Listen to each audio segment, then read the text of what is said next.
Hey guys, happy Valentine's Day.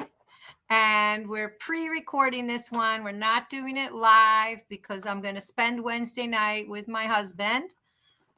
However, interestingly, our Valentine's Day webinar is about positive self-talk.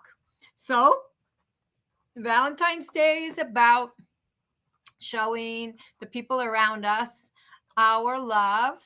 And tonight's webinar is about showing ourselves a little bit of love and self-compassion.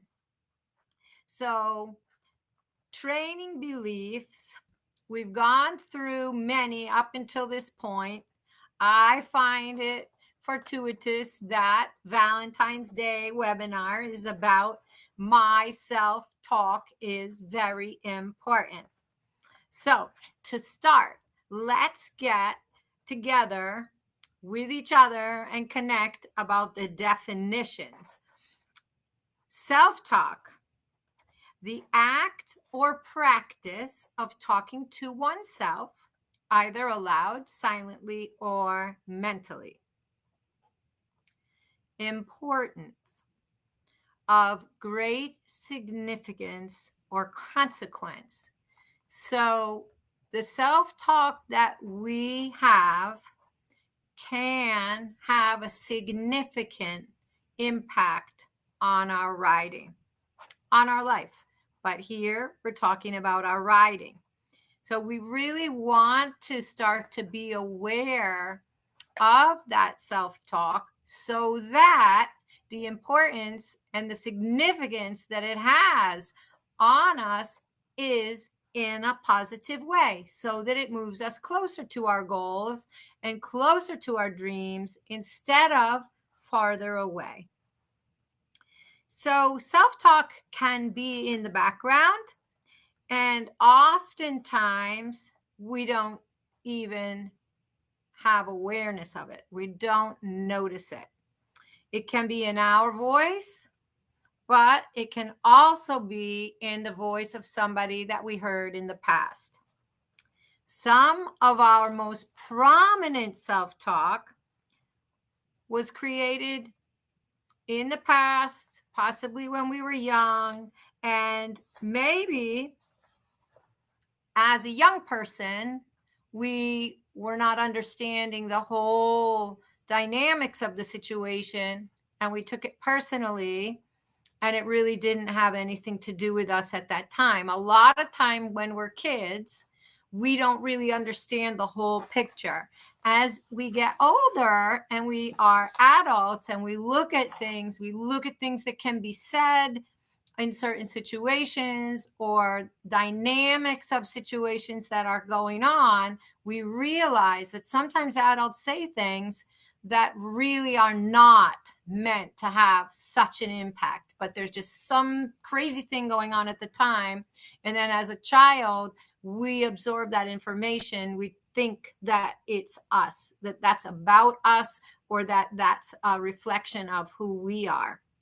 And then that runs in the background without us even knowing it a lot of the time.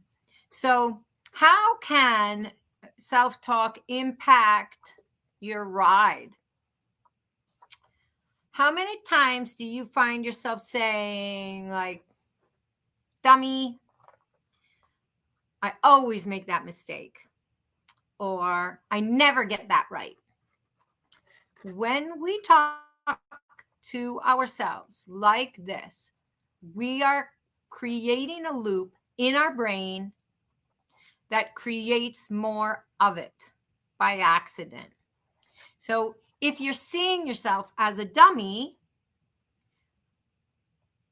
that doesn't create a lot of faith for us to improve. If we are saying that we always make that mistake, then we're not talking to ourselves in a way that we could do something differently.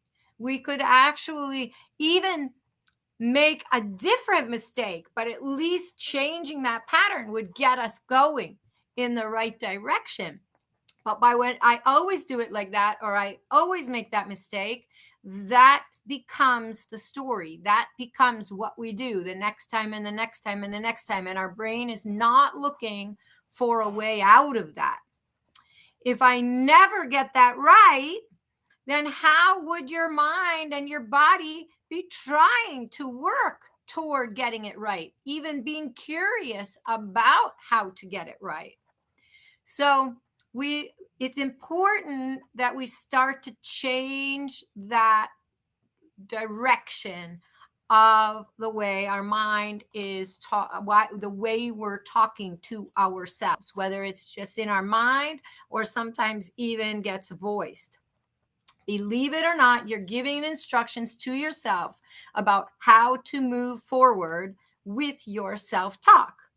So really think about where you want to go with your writing and create a theme that will get you going in that direction. All self-talk needs to be positive. So this means being encouraging to yourself. Saying things like, good job, thank you, awesome, I really like it how you did that this time. I love it when you do it like that.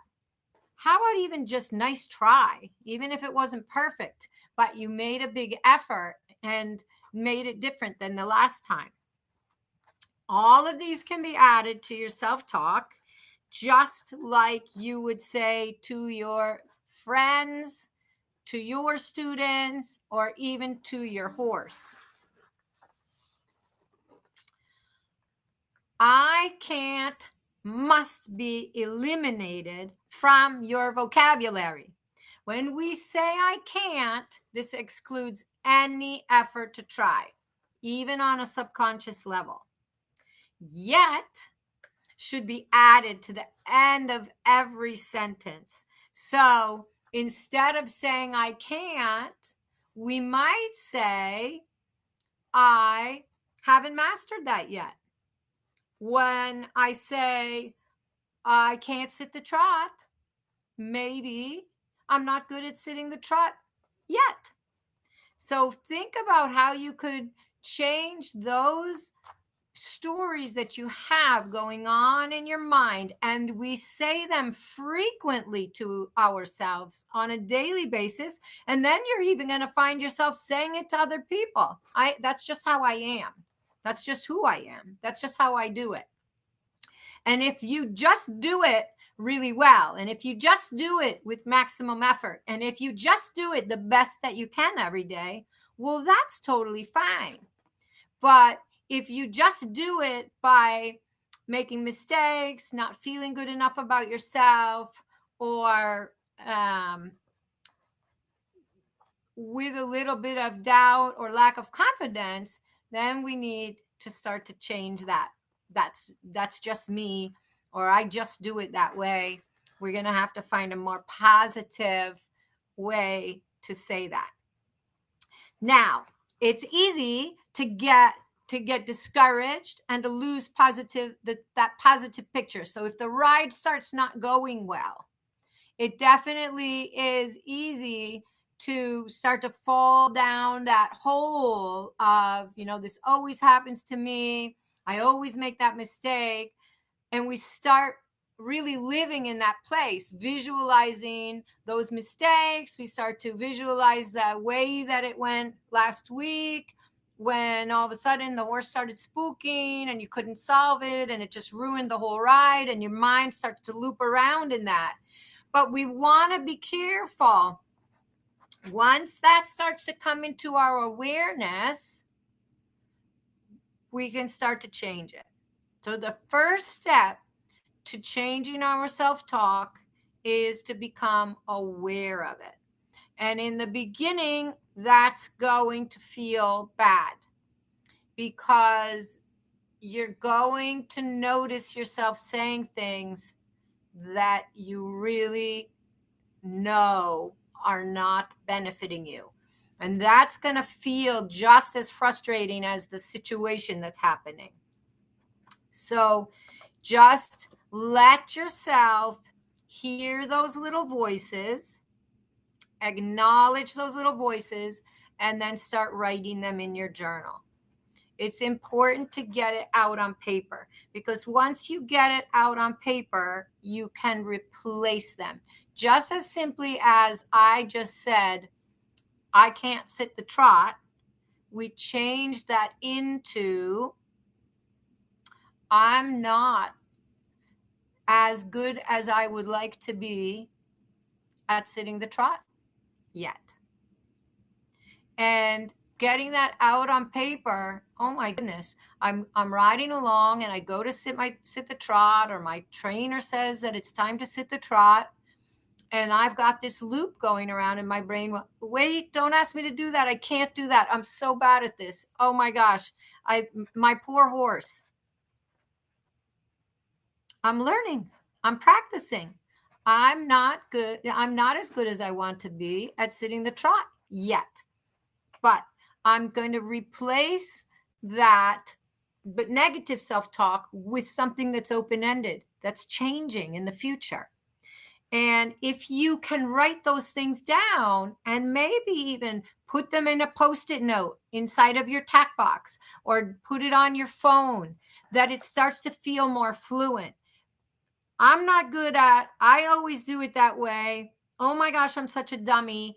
Those things fall out of your mouth very easily, or just run around in that loop in your head very easily, because those are familiar thoughts. They're familiar to you.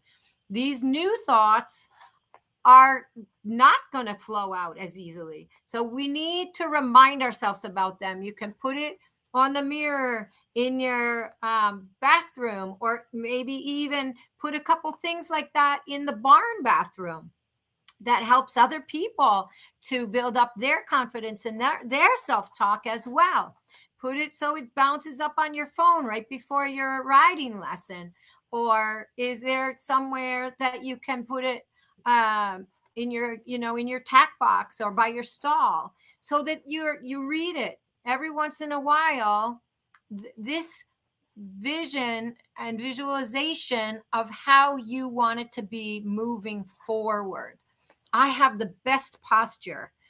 I'm really getting good at carrying my body independently from my horse. Look at how much my position is getting better.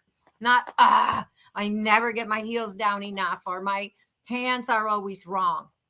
Those things aren't going to get your hands to be better. So you not only do you want to start in your journal to replace some of these things that you start finding, you're finding them in your subconscious, they're popping up, you're actually starting to be aware of them, and then you're going to start to be aware of what would you like them to be instead. And then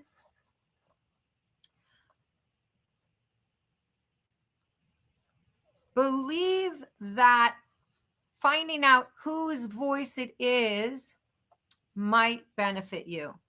So maybe that voice that's going on is not yours. Could it be a teacher from when you were younger, a parent, one of your, coaches or trainers, somebody else's parent that, one day was really frustrated and something wasn't really going their way. And then they were like, oh, Nancy, you always do it that way. I can't believe you made that mistake again. And then instead of me realizing that was their bad day and that was their frustration coming out on me, but I am 10 years old or 12 years old. I'm very impressionable. And now I carry that around with me in the back of my head all the time. That mistake, that self-talk, it's not even my voice. It's someone else's voice. I can personally remember a riding lesson that I had from somebody who was very close to my family, and on a horse that I was not familiar with, in a system of riding that I was not familiar with. I'd never taken a lesson from her before, and the lesson did not go well. And she would not let go of what she wanted me to do.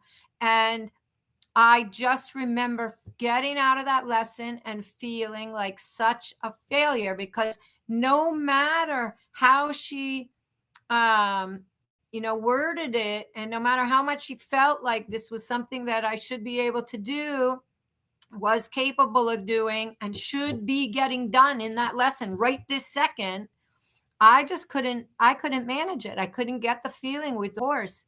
And it was, I think, about making canter departs.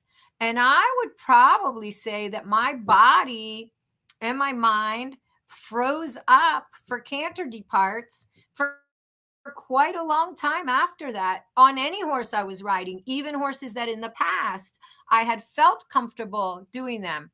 But just because this situation had come to such a place where I couldn't do it on that horse, she could not figure out how to explain it to me better. We couldn't get it broken down into bite-sized pieces. And the words that she was saying out of frustration of the moment, maybe the owner of the horse was there or something, I can't remember. I was young. But I will tell you that because of that experience, I had very bad self-talk for a long time, but it wasn't mine. It was hers. I had been doing canter departs on other horses, and they had been working, I think, fairly fluently. I hadn't had a bad experience in the, to that degree. And now all of a sudden my whole body and nothing is working. And it was a long time before I could change that. And I don't know how I changed it. It was before I had done all of this kind of work. However, I think that changing that self-talk helped me to change my body and how my body was responding to the commands that I wanted to give my horse. And if my horse made a mistake, how did I put everything back together and then get to ask again? And I think in my teaching, this is an area where I really spend a lot of time with people, because it affects everything moving forward. If you're panicking at that moment, if your horse is going to canter or not, then that's going to, whether we're going from the trot to the canter, we go in first level, we have to canter across the diagonal, trot, change the flexion and go. How many people do we see in that test panicking in that thing, not taking time to feel where the horse's legs are, and then picking up the wrong lead, or causing the horse to kick out, or trotting big? Okay. So as a trainer, I take a little bit of extra time in helping my student to feel where the legs are and to feel the timing of the transition. And all of that comes from this experience that I had when I was young, where somebody made me feel that I really had bad timing and I couldn't feel what was going on, and I was not asking for the transition in the right way. And then I carried that for a long, long time with my body very tense and really feeling like I can't feel this, asking for transitions at the wrong time, creating my own problems, right? I can't feel it. I can't feel it. I can't feel it. I always get it wrong. And then what does that do? It creates that actually happens, that the transitions don't work because I am saying I can't feel it. So I had to change that. Wait a minute, take time. And then I want to help my students. Wait a minute, take time, talk about it differently. And it's normal that when you're doing something new like that, that the timing, when you're asking for a flying change, it takes a lot of feeling to know the right time to ask for the flying change. You have to give yourself permission. And if you're saying, I never get it right, I always ask at the wrong time, I can't feel what my horse is doing, you're never going to feel it. It's never going to come out right, because you're not even curious about how to feel it. You've already shut it down. So I just encourage you to Find those little things that are in there. Is it someone else's voice? Go back to the time and then start to say, wait a minute, maybe I didn't need to take that so personally. Maybe it wasn't even really about me. Maybe the trainer could have taken a couple more minutes or a couple more days to teach me that, so that I had the time to find the feeling and to get the right skill level to do that transition at the right time. And maybe if I give myself that now, I will improve even more. So I think that coaching in general is about visualizing the going forward. Coaching, my job is about giving you that picture of where we're going to be. Where are we going to be next week and in a month from now and 6 months from now? However, every once in a while, I do want you to use these tools of going back just a little bit, find out, where did that come from? Where did that self-talk come from? And could I replace it with something else? Then we want to get ourselves in the driver's seat as a rider. What is it that we're saying as a rider? If the aids that you're giving are saying, don't go so fast, don't fall in that way, don't go slow, don't spook, don't put your head up like that, then your mind is not going to understand the don't part, and your horse is not going to understand how to act on a positive aid, because all we're doing is defending and blocking. So what is our mind here? Our horse is going to spook. What is the mind here? The horse is going to go slow. What is the mind here? Oh my gosh, he's going too fast now. And it doesn't create that information that your body needs to make a positive aid. So that self-talk is also going to go into how are we asking our body to communicate with our horse. So there's two things that we're doing here. One is the self-talk of giving ourselves that confidence that we can do and accomplish our dreams and our goals. And then the second thing is to get that talk into a positive connection and a direct relationship conversation with our horse. And so that would just be, hey, we're going to go here. We're going to turn there. We're going to slow down now. We're going to go more forward here. We're going to make this flying change now. How do I say flying change? I have a get ready and a change aid. But if I'm telling my horse on the flying on the line for the flying change, don't spook at that, don't go so fast, don't do this, my body is not going to be saying, hey, we are cantering now. You are listening to this. We are making the flying change now. I need to be having that positive talk in my mind, and then the mind is telling my body what to do. And over time, my skill level gets higher because I'm always going in that positive way. My skill level will not get better if I'm riding in a negative or defending way. My skills to ask for the flying change cannot get better if I'm riding in a way to defend all the mistakes. The only way I can get skilled at asking for a flying change is to ask for a flying change. If a mistake happens, I need to correct after. I need to say, okay, I didn't slide my leg at the right time. I half halted, but my horse didn't listen, whatever. But I can't be riding in my mind like he's going to. No, I have to get better at the skill by doing the aid. Okay. And our trainers are going to help us with the preparation, feeling that the horse is listening, and then the timing of the aid, of course. But in our mind, we have to be going on a positive way. Okay. So we're giving through that positive self-writing talk, we're giving our body and our horse positive instructions. So homework is to document a little bit. And I know we have done this before, but I'm going to encourage, even if you've done it before, I'm going to encourage you to do it again. And maybe if you've got it in your journal, you can even compare where are the improvements and what kind of positive self-talk have I replaced some negative things, and where do I still have a little work to do? So what is the self-talk you used the most this week? Positive and negative is good. Is it what you want to say to yourself?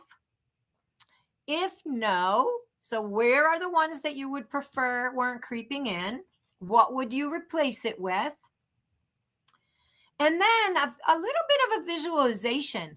What does a person with good self-talk look like to you? How do they operate in the world? And then how does someone who talks in a positive way to themselves, how do they feel? What's that like? What is that feeling when you have something going on in your conversation where you're actually encouraging yourself? What would that feel like? And then, was there anything in your self-talk, and this will be most especially for the people who have done this exercise before, but also even some of us haven't done this exercise, but we have a little bit of awareness of what is going on in there. Was there any self-talk that came into your awareness that you had never noticed before? And then getting back to the someone else's voice being attached. If you have that desire and you have a couple minutes, can you think a little bit about whose voice it is? And then, if so, is that someone that you would still take advice from? And can you remember anything about the circumstances? Could there possibly have been something that, as a younger person, or even somebody who just wasn't comfortable or used to that situation, or being in a lesson or is in a conversation with these people? So for instance, we have a lot of stuff going on right now, and we've had some examples of instruction that's gone wrong. And of course, with social media and the ability for people to put stuff up there right now, we're seeing that a little bit more. And you can see that the stress and the pressure of the outside is causing the person in charge to not have emotional control. And so if we looked back at some influential times in our life where we trusted the person in charge, but they had pressures that we were not aware of, and then that pressure kind of reverberated down onto us, and then we carried it in a personal way. We took it personally. So is there anything like that where you could actually, journal a little bit about that and write it down and then let it go? You know what? That's not me. That's not mine anymore. I can let that go. So I really hope that you can have a little fun with this, not take it too seriously. And maybe you can even be playful with that voice that has not been helpful, and talk to it in a conversation saying, hey, you know what? You've helped me in the past, but I don't really need you anymore. So I'm going to replace you with this new self-talk. And I appreciate what you've done in the past, but you have no place in my riding life anymore. So I hope this helps. Happy Valentine's Day. I love you guys, and I am looking forward to seeing you next week and hearing from you on my email, nancy@carouselcoaching.com, if there's anything you want to share about this or any questions that you have. And if I might ask for, I'm really trying to build this YouTube channel.